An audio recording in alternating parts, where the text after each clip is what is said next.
We're going to be talking through the Friday main slate, and we've got real real number of games. And just to go through real quickly, my night last night, I actually thought it was going to be just one of those just lose everything nights, and then I ended up finishing ninth for a couple thousand in the ball four. For whatever reason, every time I play 4 entries in the ball four, I never cash, and every time I play 1 entry, I end up in the top 10. So maybe I should take a little lesson from that. But happy to come out with it. Basically a break-even slate because it was not my favorite. I didn't have any twin stacks, and I also thought it was really interesting from a construction thing that most of the winners didn't have full 5-man twin stacks. Mm-hmm. Some of them, I'm looking back at them. There's a couple that did, but it was a lot of 2 and 3 man because that's really all you needed from those guys. And there was some, like I suggested, like some mixing and matching, from people at the top. It wasn't all 5-man everywhere. So.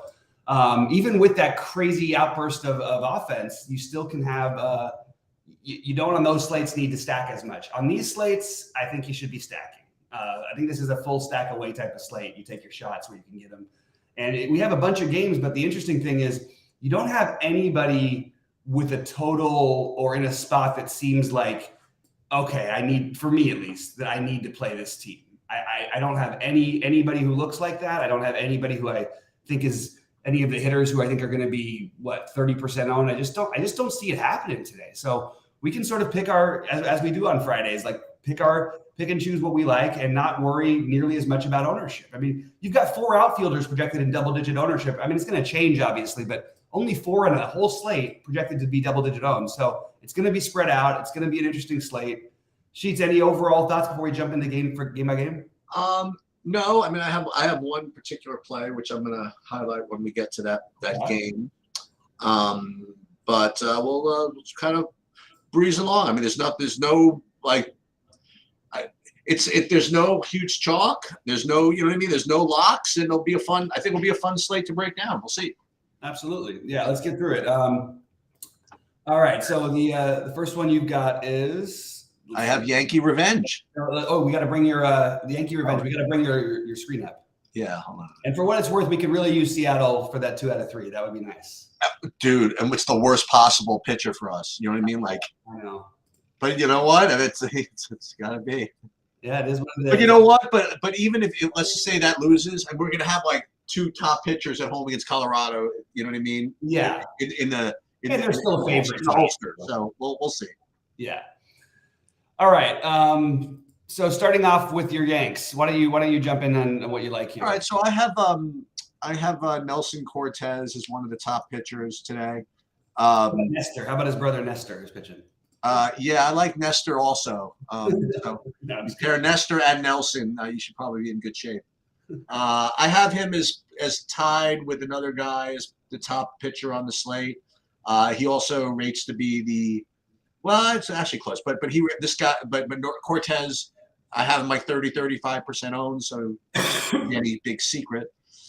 As far as the hitting goes, it's interesting the way the hitting is for me. Like there's no real chalk, there's no real whatever, so I'm gonna just kind of like spread out a little bit. But I got a couple of I've been using my kind of my leverage score thing, which I've been working on to come up with my favorite stacks. It seems to be working. Working means I've been getting low on stacks that are in the ball game, right? I thought I was going to get to the Yankees tonight, but I don't think I'm going to. So for me, it's going to be Cortez pitching, and that's the Yankees probably will make like the MME builds, but they're not like a priority. Yeah, right off the bat, I am going to probably have some Yankee exposure and Cortez. I don't know exactly how much yet because we're going to go through this slate. I like to sort of decide after we go through it. But again, it's warm where you are. The 80-degree weather is hard to ignore. Yep. And I think you're going to have a better – we haven't seen the good Yankees lineup in a while with LeMahieu and Gleyber in there.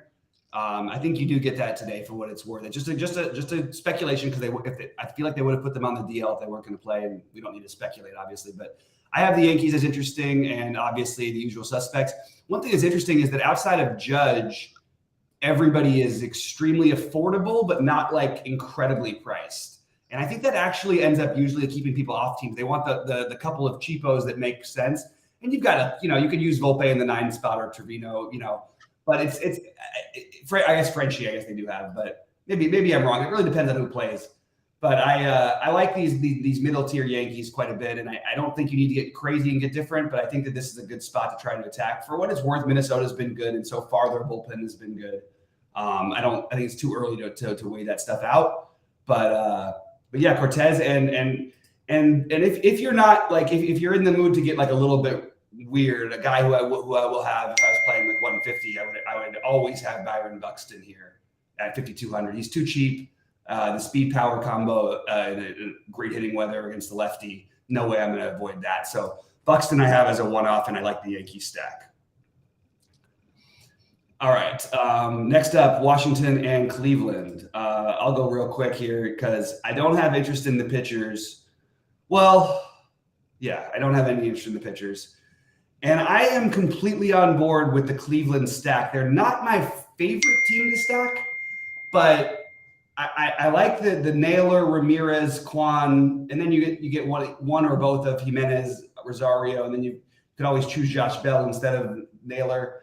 I don't think they're going to be particularly high owned. I don't think Trevor Williams is particularly good. He kind of gets through innings, but the Nationals bullpen I still believe is going to show itself as being one of the worst, if not the worst, in baseball. And I am going to be into Cleveland again. It's going to be a lot of stacks that I'm mentioning because everybody is going to look pretty similar. But Cleveland is one I like, and another one that I don't think you will have any ownership issues, which you won't with anybody today, really. Jose Ramirez and Aaron Judge are the only two guys we've talked about so far that are really going to be owned. The only thing I disagree with you on this point, on this game, well, let's get to what I agree with you. I agree with you. I don't like either of the pitchers, and I agree with you that I like Cleveland. I happen to have – it's not a big deal. I have Cleveland as the highest owned stack right now. But nothing, but not that high owned. You know what I mean? Like it's like it. But just so you know, I mean, I have, and it's the guys that you mentioned, right? But I do like them a lot. There's a little. I don't know if it's still the case. Looks like a little bit of weather in Washington, and as it used to be the case, they're a little quick to pull the trigger sometimes. Yeah, I'm not seeing much. Maybe like a slight chance of rain later, but it's only like 15%. Like, no, I know, I get it. But it's a good point that you're making. Sorry, I get it. But Washington, they've been kind of known to pull the trigger on us, especially on when you know they're probably losing money every game they play because like no one's there. Mm-hmm. I don't know if that even falls into it, but in any case, I do like Cleveland, and I put the guys I like here: Naylor, Jimenez, Ramirez, and Kwan as the top four. And then, if you want a fifth, you could either. It depends on what you want to do. You want to spend up? You could play. You could either play Rosario or Will Brennan. Looks like okay. Josh Bell if he gets in, whatever. So, yeah, I do like Cleveland as one of the better stacks. Yep, on board there. All right, Tampa Bay and Toronto. I have a little bit of a different take. I guess this is like you're not going to get. This is, in my opinion, this is. And by the way, I think Rasmussen has really good stuff. I think this is where Tampa Bay gets its first loss of the year. And it feels like a bold thing to say just because they haven't lost the game yet. It's not really that bold. I also think that I will take the completely unowned Berrios. I know he's struck. Look, he's 7,200 and going to have no ownership. And as much as as good as every year with Tampa Bay, they are a team we can go. Oh my God, Cantlay just hit a hole in one. Well, there you go. That changes all the things. He's sick. I mean, really, hole in one, and now he's tied. Now he's tied for second. I mean, Jesus. All right. Well, Cantlay was a guy I thought I wasn't going to have to worry about as much because I tried to go for the fade, but the hole in one on top of it to get the extra 12 points. Did he even smile? Yeah, he did. He smiled. Okay. He even gave a high five. No way! Wow, sick. When he makes the hole in one, that's really guys going nuts.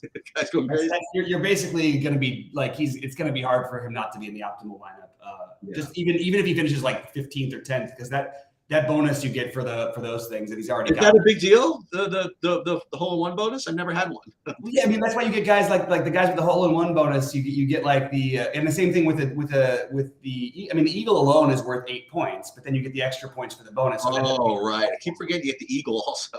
Yeah, so the double the 12-point whammy is usually you're going to be better than guys who are 2 strokes 3 strokes better than you, especially if you have a 3 birdie streak, which he's got, I believe. And I think he might. He doesn't have a bogey-free round, but he might today.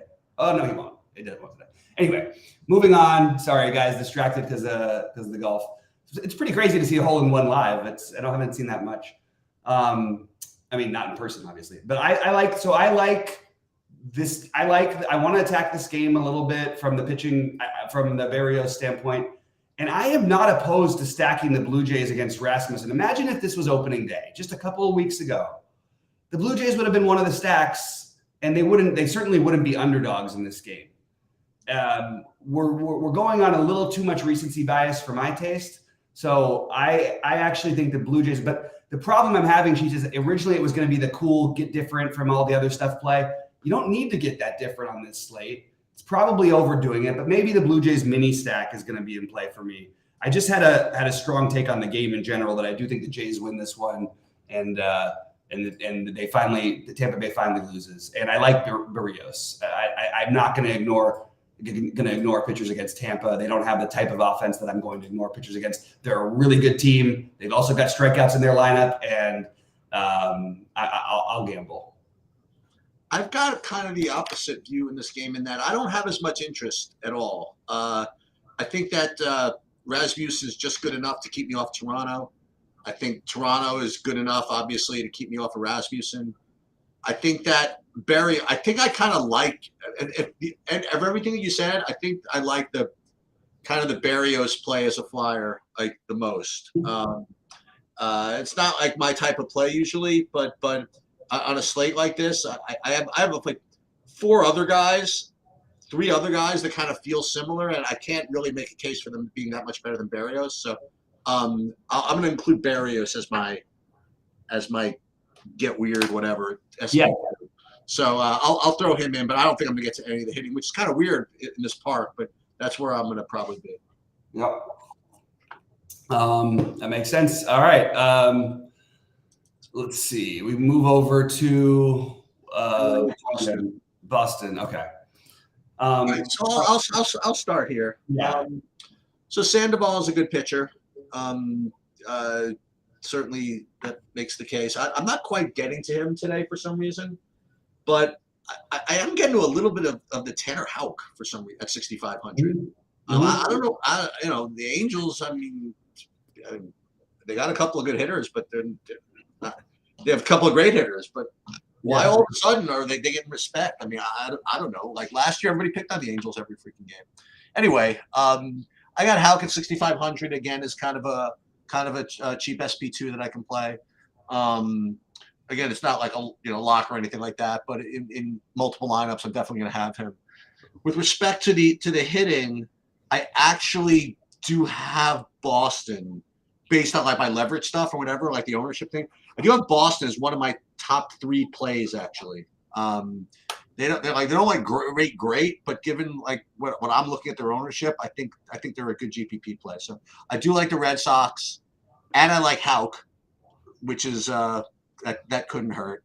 And Sandoval, I can be talked into. I'm just not getting him right now. So I have an issue with the Houck kind of plays on this type of slate. Okay. He's been very good and efficient in his 2 starts, and they let him throw 70 and 74 pitches. I don't think that you can play guys without a leash. Like if you compare him with Berrios, sure. And by the way, Berrios has a tougher matchup, but is it that much tough? I mean, is it that much more extreme when you're pitching in Boston? Like, I don't know. And I like Houck as a pitcher. And these Angels, we know that I've said over and over again that I think that they're overrated as all this stuff. But I just want pitchers with a little bit of a leash if I'm going to play on a giant slate. And when you have Berrios basically in the same price range, yes, well, his downside, and Berrios is at the ERA of 12, Houck is like at the ERA of 3 or whatever, It seems like a crazy thing what I'm saying. But if you're playing to try to win tournaments, to play Tanner Houck over at even just a small ownership, I just think I'm probably away from it. I think I'm probably just off this game mostly. It's somehow, how is it like mid 80s in New York and 58 degrees in Boston? Try to explain that one to me. You guys are literally right next to each other, I feel like. That is a good question. I don't know how it happens. But yeah, if I had to side with anything, one thing Sandoval can get a little wild. If it was a different kind of slate, I'd be talking up the Boston stacks. I think that there's an argument for the Angels stack. it's just you have to pay so much and you get so little outside of the top of the order. I don't know. I'd probably avoid it.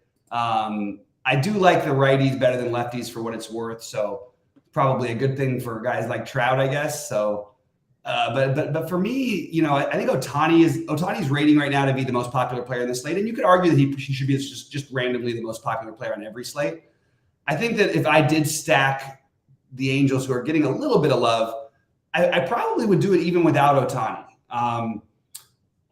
Just because it costs so much to get all those guys in. And my favorite player in this game until he starts hitting I'm just going to keep betting on Rendon, but you give me the short left field.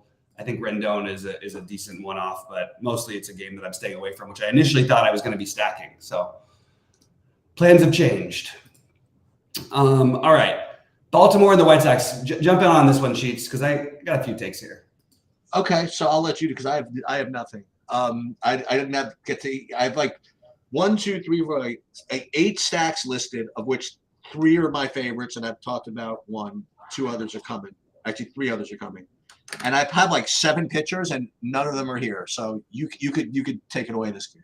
Okay, so I just want to try to think through this because I believe in, like, you want to talk about guys with a leash. Like Clevenger used to have the longest leash in baseball, along with the artist formerly, whatever, the guy, our Dodger guy who worked out, Trevor Bauer. They had the longest leashes in baseball. In 2 games this year, Clevenger has thrown 98 and 88 pitches in each of his starts. He dominated, or he was really good against Houston, 8 strikeouts. He struggled a little bit at Pittsburgh. I am totally good with taking a shot on Clevenger against what I think is a pretty good offense, but Vegas seems to agree with me to some extent because you're going to have a 0-owned Clevenger with the leash, which again, I love the leash. And on the other side, like Baltimore, while they're good, they do have strikeouts in their lineup. They've got a lot of guys who are just, who I think are they've got 5 really good hitters and then 4 guys who literally I don't even know which guys are going to play of those 4 guys yet. But I'm open to the idea of playing Clevenger with some wind blowing in Chicago, 10 miles an hour from left center field. I think that you could get away with playing Clevenger here. And I think that get away with it. I think he's got a really reasonable upside. I also don't think Tyler Wells is a bad play, but I don't think that he's going to be like on the outside looking in of my pitchers probably. But I don't think he's a bad pitcher, and I think that he rates to be just fine. I would rather play Tyler Wells than I would Houck, put it that way. That's where I'm at. Atlanta, Kansas City. I don't know why I'm not getting to Morton, but I'm not. And with respect to and I'm not getting to Brady Singer against Atlanta, although, and he is kind of cheap. But I just got other options. As far as hitting goes, we always have to play a little bit of Atlanta. So I will continue to recommend that. And Kansas City is not really doing too much for me. I mean, you like anything in this game? So I think that Morton is definitely in play. Like, I mean, look, you're going to have when you have no chalk and a bunch of things, spots that look fairly similar, which is really weird for this big of a slate. You're going to have to take a look at like some extra things. I think that people are underestimating the fact that Morton has faced 2 really, really like. He had to face St. Louis and San Diego so far. Those are not picnic matchups. You know what I mean? No. And KC certainly could be a picnic type of matchup. So I am going to get to Morton. He's going to be on my list. I've got a number of pitchers, and he is one of them. Let's just take a quick look at the weather before I fully commit. It's good for hitting. That's what I thought it was going to. I thought it was the same. I looked at this morning. It's the same. Look, I am not in disagreement that Brady Singer is a good pitcher, but you give me Atlanta with what do they have? One of the best totals on the slate. I actually could see an argument for Singer. I could see an argument for an Atlanta stack. I think I will side with the Atlanta stack. It's just I tend to like to play Atlanta a little bit at home because I love their park, but I just like this team too much to not just be betting on them every day. So we all know that. Of all the teams we've mentioned so far, Atlanta is the one that I'm no matter what, they will be in 10% of my lineup. I play them every day. That's going to happen. But today I think they can get to Singer, and I will say the same thing about KC. They are going to have one of the worst bullpens in baseball. They may not right now, but they will. And you get Von Grissom back in there. It's just the lineup's going to get stronger and stronger. And I just really like I like the Atlanta guys. So right now, Atlanta is probably the favorite stack of the ones that I've talked about, which feels a little bit weird because, like I said, I'm not totally anti-Brady Singer, but if you get any just righty out there who just, I mean, the one thing of Singer is that he's usually pretty good with control, but man, if that goes, you're in trouble here. And I just think that he could get himself in trouble. So maybe it's not a full stack because it's Singer, and I have a little respect for him, but I do think in Atlanta, at least a mini stack is worthwhile. Anybody else pitching for the Royals today, Atlanta's got like a 7-run total. Instead, they only have a 5 because it's Singer. Yep. All right. What do we have next? We have Houston against Texas. Okay. Want to jump in? Yeah. So Luis Garcia's rating as the other top play alongside of Cortez, and he's also rating to get a decent amount of ownership. So I mean, I do like him. The other thing about this game is I do like the Houston side as far as the hitting goes. Now again, it wouldn't be the first time I tried to attack Martin Perez and lost. Remember he was like going to win the Cy Young last year for a while. He was he was unbelievable. He was like 10-0 or something. Yeah. And he's back he's back up to it this year, by the way.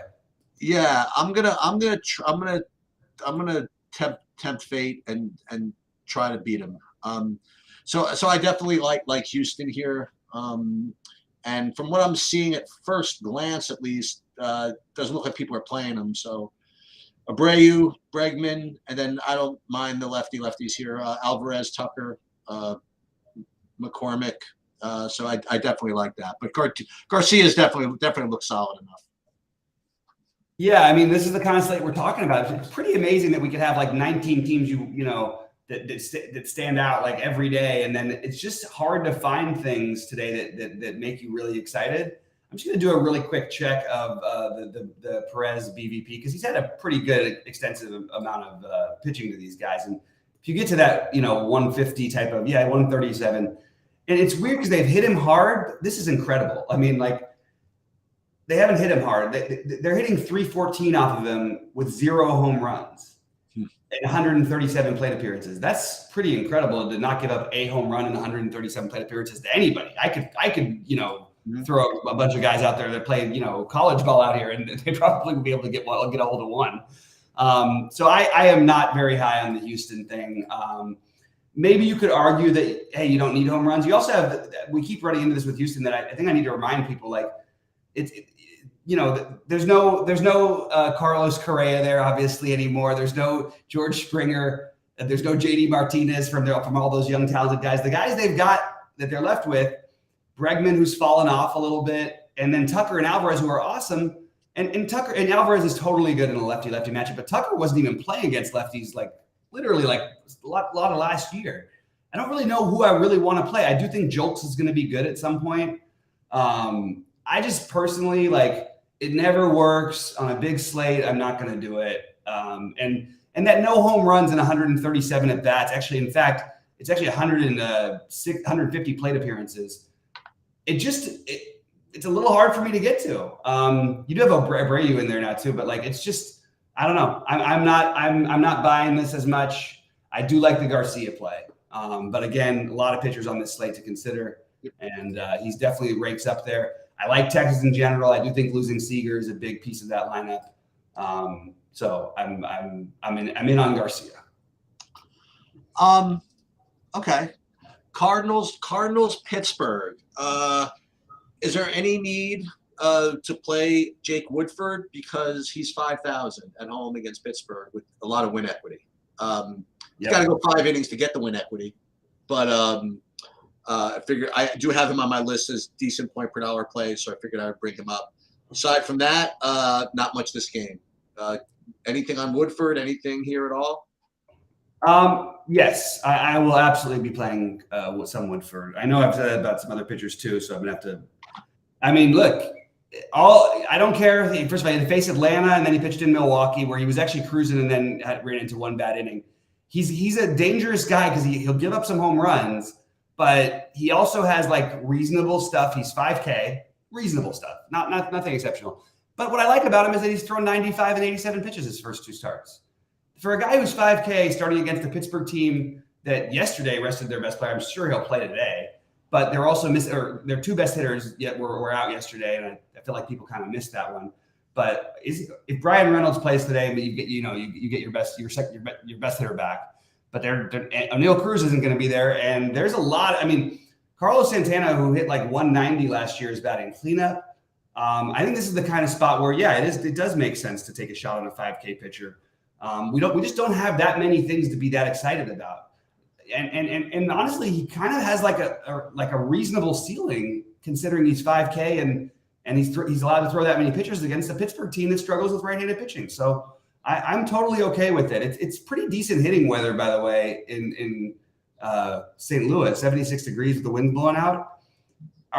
Is this not like an obvious, like, should we be stacking like St. Louis situation? They seem like, to me, like they could have stood out as the chalk on this slate, and I wouldn't have batted an eye. And I think recency bias has them less interesting to most people. Does that make sense? Yeah, I mean, the only thing is you gotta pay for some of this, right? You have the Arenado, but you get you actually have to pay for all of it with the lineup they'll be fielding today, I think. Yeah, that's a good point. Let's say St. Louis, maybe more on FanDuel is the play, not as much on DK. Okay. But I do like the stack though. Maybe I can find a way to pay for it. Hey, if I'm playing Woodford with him, I think I can afford him. All right, New York and Oakland. Okay, so here we go. This is revenge. This is revenge from the 1973 World Series, where the A's took it to the Mets. I'm sure they've been waiting for this for 50 years to get out there. Have they played any games since then, do you think? Yeah, like thousands of them. How have the A's played the Mets? Actually, couldn't have been thousands. They haven't played interleague in a while. It can only be 3. It can only be 6 or 12. Maybe we could get Tom Seaver out to pitch, but in the absence of Tom Seaver, you have the new Tom Seaver. You have the Senga, and I can't argue against it. If you want to know the truth, against Oakland, good matchup. Let's go. Listen, it's so easy to say let's go. It's 10-4. It's not like you could play him so easily, but I definitely think he's in play. And as a low owned stack, I think the Mets are in play. So I kind of like the 1973 revenge angle here. Yeah. Is it possible? Like the Mets? I mean, is this even a stadium down? I don't know. They're both terrible hitters, Parks. It's 56 degrees.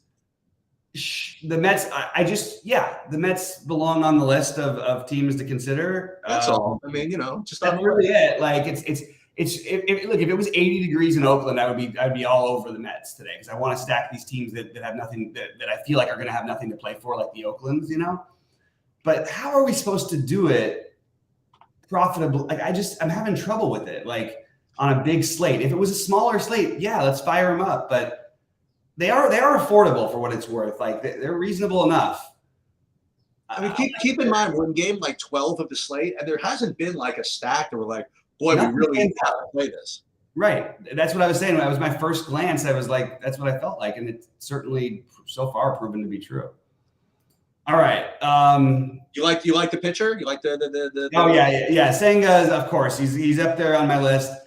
I do think that like he did kind of have things go perfectly the first 2 starts, and they were both against the Marlins. So just keep that in mind. Don't get your expectations that he's going to go out and put up 25 or 30 every game. But I believe in the talent, and I believe he's pitching against the A's. So that's good enough for me.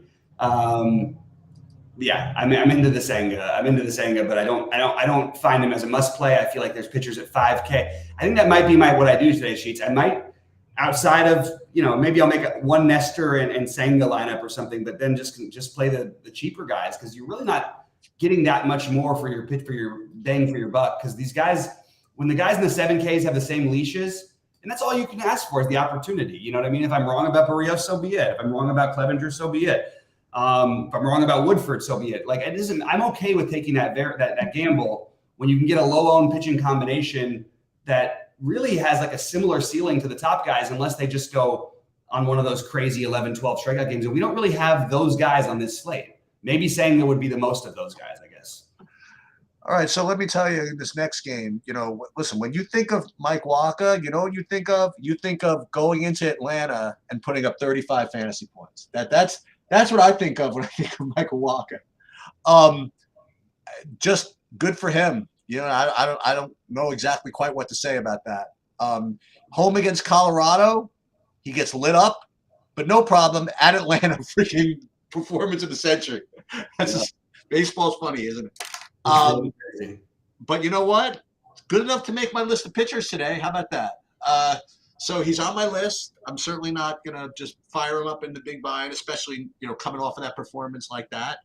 But I know a little confidence at low ownership.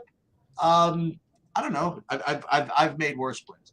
I'm not playing Eric Lauer, and I'm not getting to either of the hitters, any of the hitting in this game. I'll tell you for whatever reason, SaberSim loves this game for offense, and I'm trying to figure out. Oh, really? Okay. I mean, they've got like the run total like at 2 runs higher than the actual total. I don't really know why. I mean, they're not believers in the new Mike Wacha. Or the new Mike Wacha reverting to the old Michael Wacha, who maybe had the best start to his career of any pitcher ever. That's true. He was 12-1 with a 1.1 ERA, and then he went in the playoffs and didn't give up a run in 4 starts on the way to the World Series, including against my Dodgers twice, which was neither here nor there. Yeah, sure. Exactly. Sure, he's a guy. He's gonna pitch. I mean, I don't know what to say. Like, I do think he's always been like a more like, I don't know, guy. I feel like usually more stable. Maybe his reputation is that he gets hit harder than he really actually does. I'm just gonna throw out that I don't want to stack Milwaukee, but I am loving that they just keep playing Tellez at 3K, and that no matter what slate it is, nobody ever plays him, and the guy's got tremendous power. I like Adames, I like Winker's Price, and I like Yelich. So Contreras is also one of the best catchers in the major leagues. So I'm like always going to be looking towards Milwaukee as like a mini stack because they don't walk enough for me to make them full stacks. But I do think all of those guys are kind of interesting. And if you want to stack the former San Diego pitcher Eric Lauer, pitching back in San Diego, he actually became a good pitcher outside of there, and he was always supposed to be their guy, like when he was coming up, and he never quite materialized. And he's improved to become a pretty good pitcher. I don't think I can quite do it here, but I also don't necessarily love San Diego. I wouldn't mind if you wanted to take again, they're both these teams rate to be okay mini stacks.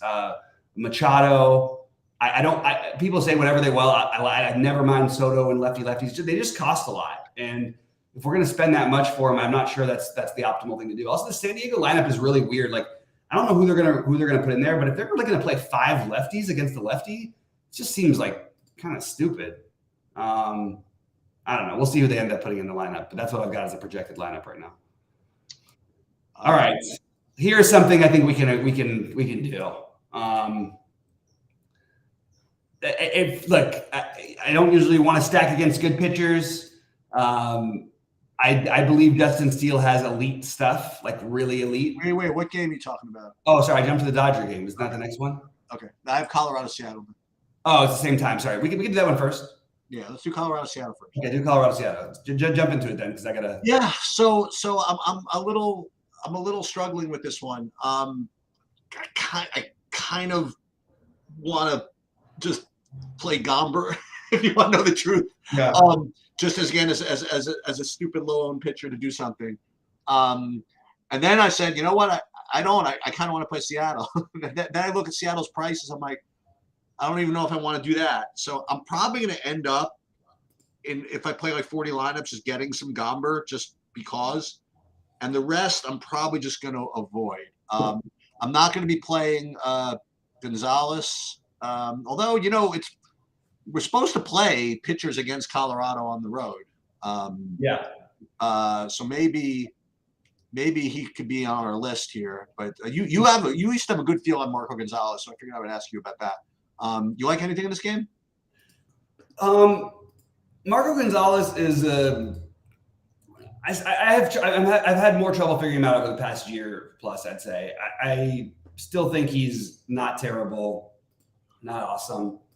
Obviously, not a great hitter's park.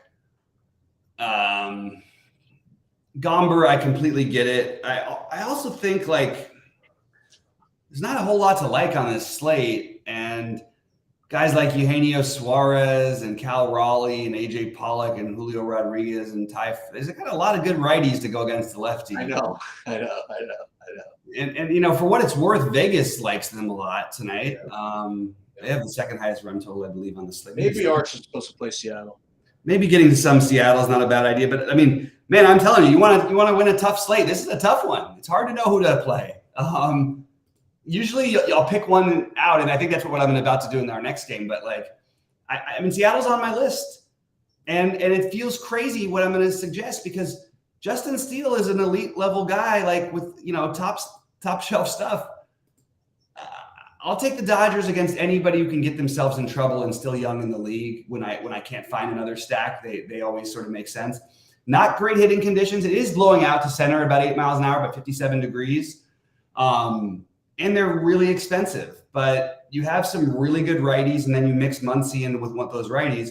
You get to save the value, play a little Trace Thompson action. Who I don't know. Trace might be earning a spot to play every day at some point. He's 9 for 12 against lefties this year, by the way, for what it's worth. Outman, if they let him in the lineup, would be your other reasonable price guy at the bottom. But you're really betting on getting to Steele early and then beating up on the Cubs bullpen. That's something I could talk myself into. So pick me. I think the Dodgers are there for me. What's that, Sheets?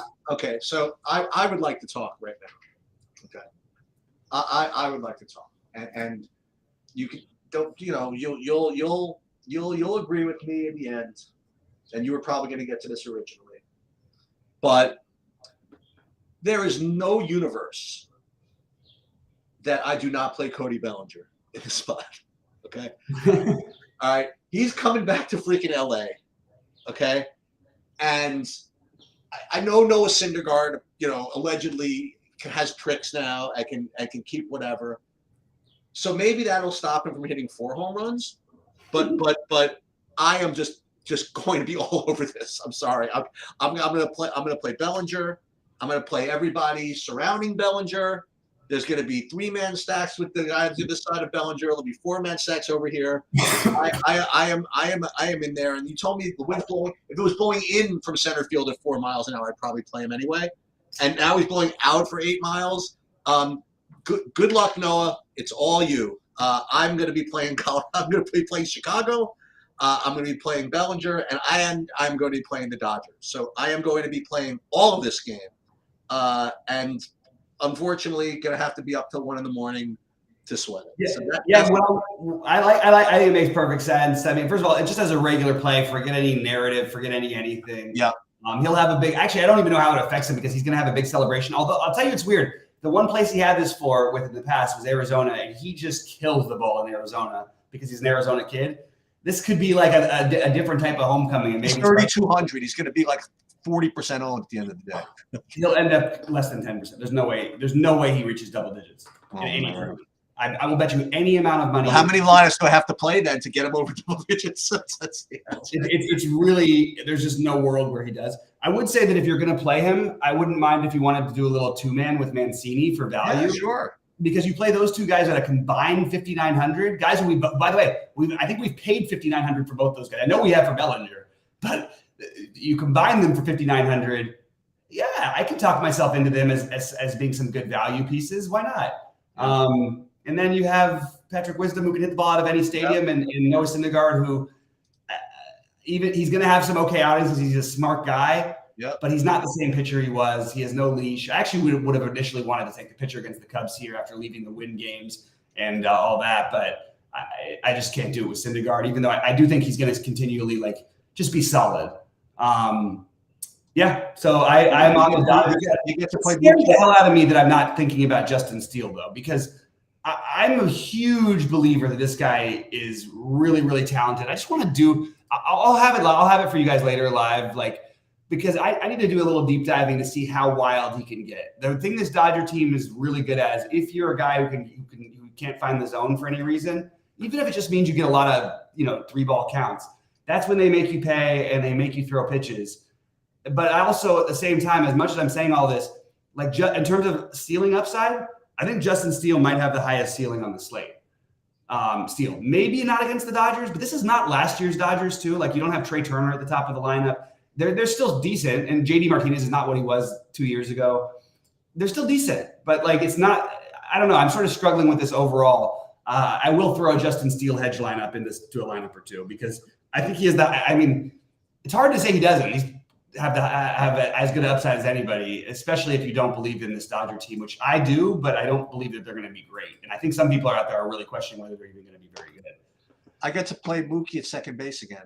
You can play Mookie. So yeah, the things that I like St. Louis, Atlanta, and the Dodgers as my current priorities. It kind of feels gross, man. Maybe I was wrong. Maybe no stacks, and we just play the cash game lineups with the Bellinger.